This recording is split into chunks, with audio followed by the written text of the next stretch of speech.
Ini siapa yang mau jadi presiden kalau nyawanya terancam? Jadi kalau ada yang bertanya apakah Yaman sekarang punya presiden? Nggak ada presiden. Yaman nggak ada pemerintah. Sekarang Yaman diambil alih oleh beberapa kabilah yang menurut ya orang-orang sini kabilahnya itu memang kuat gitu loh. Itu yang sebenarnya. Presiden nggak ada. Jadi Abdul Somad itu kalau ngomong bilang ada presiden, pemerintahnya kaya, itu berdusta semua, itu nggak benar. Sangat disayangkan juga lulusan S2 bergaul dengan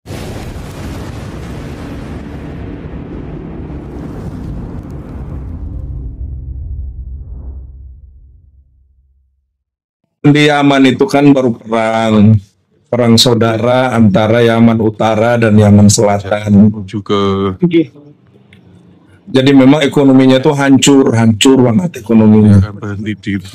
Jadi kebanyakan penduduknya itu memang kerjanya di Saudi, ke luar negeri lah, ke Imarat, ke Dubai apalah, untuk menyambung hidup keluarganya yang ada di Yaman. Nah, itu yang pertama. Terus yang kenapa Tarim seakan diceritain seperti surga, atau seakan seperti pernah saya dengar Ustadz Abdul Somad ceramah, katanya Tarim itu bukannya nggak mau dibangunin jalan, tapi karena memang biar bekas jalannya para wali itu tidak tertutup dengan apa aspal itu segala macam. Itu nggak benar sebenarnya. Di sini banyak sekali. Saya rencana insya Allah ya, karena memang saya sudah selesai liburan semester. Insya Allah ini waktu liburan saya mau saya habiskan waktu ke Tarim, ke Mukallah, ke Syihir, ke Dole untuk lab nanti insya Allah. Karena daerah-daerah itu sekarang udah masuk internet. Nah, masuk internetnya pun baru-baru kemarin. Masuk internetnya tuh baru-baru kemarin. Internet itu 4G, jadi kita masih bisa live. Oh gitu. Gitu loh. Mohon maaf. Ala kulihal. Mohon maaf, kameranya juga bisa Ustaz.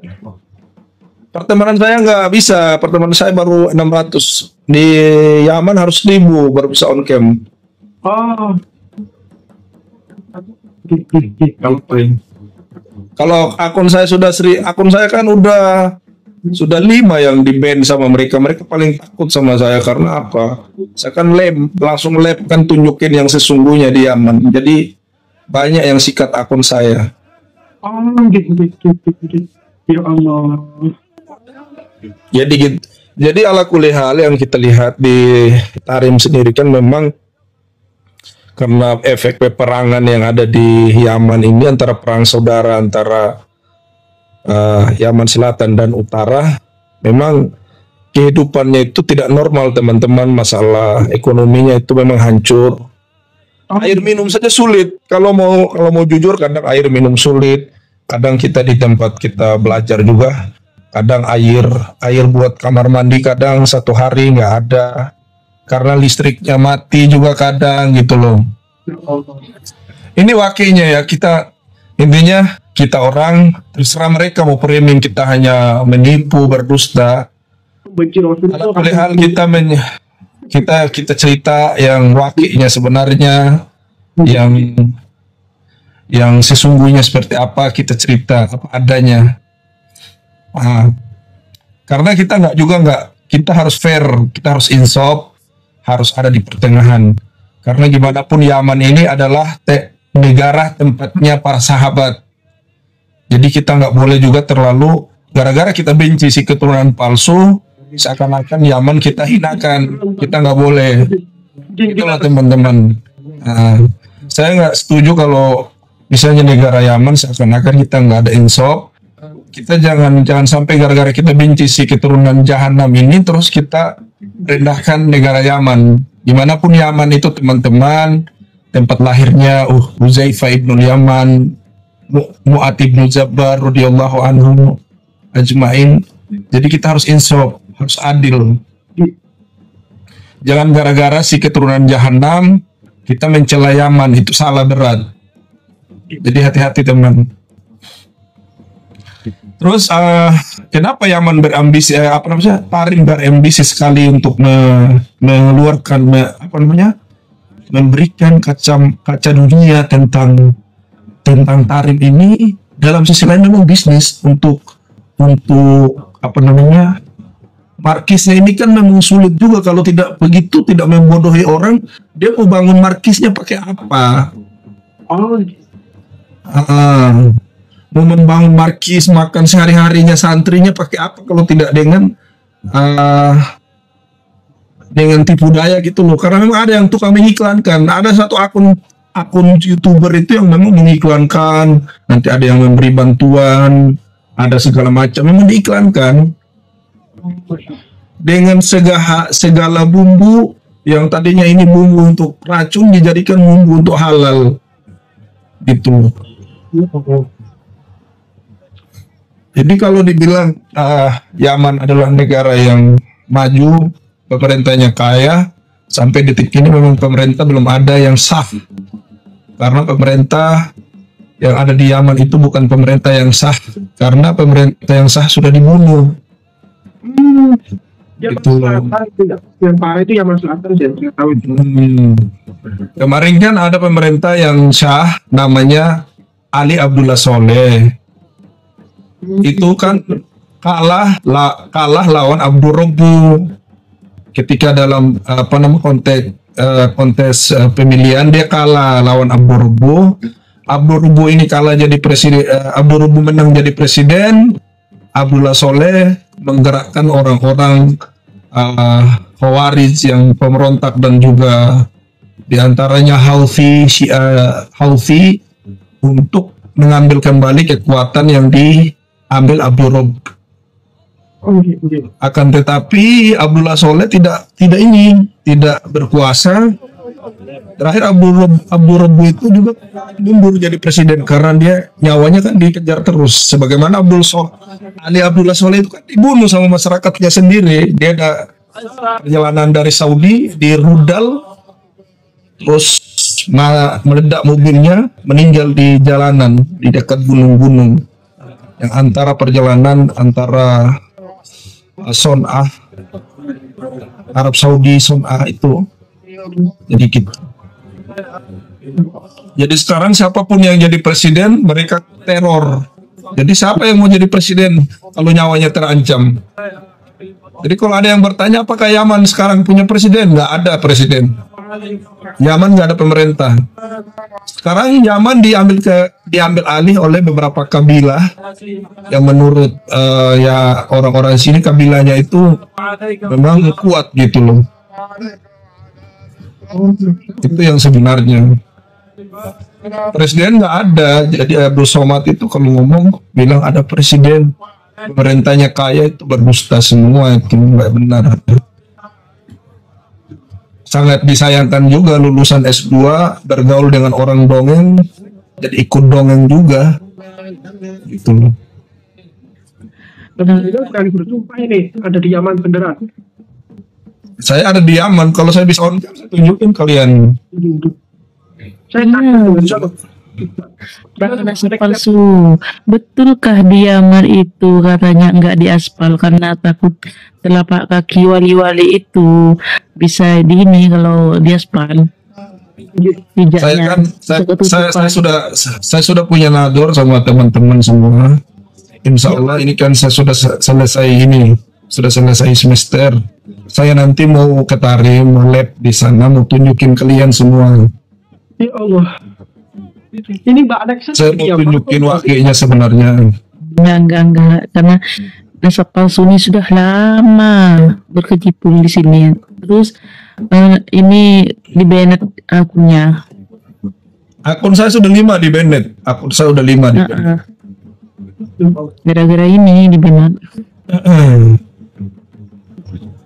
Lo Yaman di mana? Ya, pokoknya Yaman lah.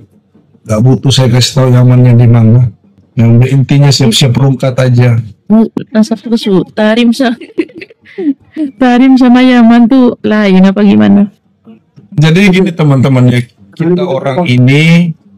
kita orang ini pakai ilmu. Alhamdulillah selama ini kita tetap pakai ilmiah, kita pakai doabit tentang ilmu nasab untuk membantah tentang kepalsuan mereka. Kita nggak ada fitnah mereka. Mereka pun mengatakan Tarim begini, Yaman begini, wali-wali mereka begini, kita tetap tabayun ta'ani tentang mereka. Tentang hujan susu juga sudah terbantah. Saya sudah datang di daerah itu, saya sudah tanya sama orang-orang tua, orang ahli sejarah tentang daerah itu, tentang adanya hujan susu, ternyata mereka juga cuma berdusta. Terus yang kedua tentang sihir, ada satu Habib mereka ingin tes kewaliannya, itu daerah sihir itu dia di pinggir laut di daerah, kalau kita ke Hadramaut itu Mukallah.